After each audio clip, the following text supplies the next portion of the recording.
Mukhang bistado at hindi na nga makakalusot pa ang nasabing mayor na kontrobersyal ngayon ng mayor ng Tarlac na si Alice Go.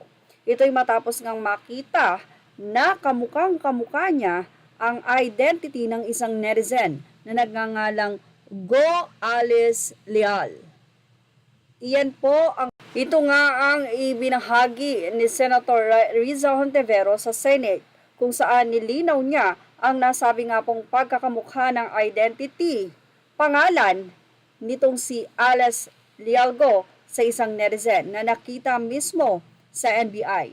Narito po ang buong paliwanag ni Senator Nakuha Riza din po Hontiveros. natin na may Alice Leal Guo na nasa database ng NBI. Ito po ang Alice Guo na yon. Friends, I want you all to take a good hard look at this document. Same ang birthday sa birth certificate ni Alice Leal Guo na tumakbong mayor, July 12, 1986. Pareho ang spelling ng pangalan, pero ibang-iba ang mukha. Napakadami ko pong katanungan. Is it a coincidence na may dalawang Alice Leal Guo na pinanganak on July 12, 1986 sa Tarlac? Is it a coincidence that this NBI clearance was applied for just a few days before the date of filing of the delayed registration of birth of the other Alice Leal Guo in Tarlac City? Or is this a case of stolen identity? Has Guo Haping assumed the identity of a Filipino woman and then nearly a decade later run for public office?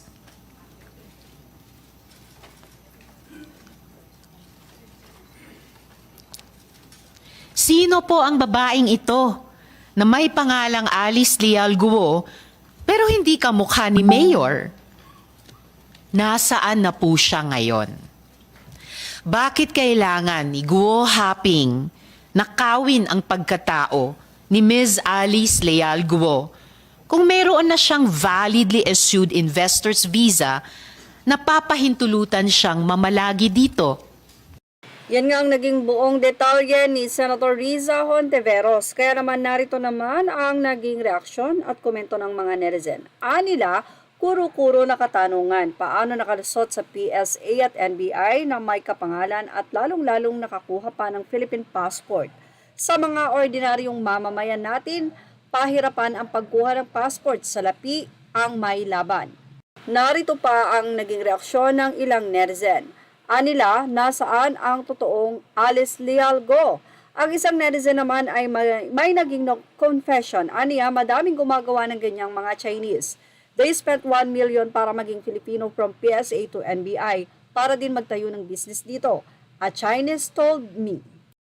Well, para sa akin, it's about time talaga siguro na magkaroon ng security ang Philippines. Lalong-lalo na sa kabuhayan ng mga Pilipino na minsan dahil sa sobrang kahirapan, nagagawa na nilang ibenta kahit ang kanilang sariling pagkatao.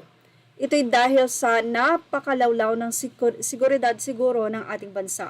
Pero kung ang bansa natin ay mayaman at hindi natin kailangan ng anumang kalakal o tulong sa iba, ay kayang-kaya natin bumangon ay hindi basta-basta mapapasok ang bansang Pilipinas o ang teritoryo natin.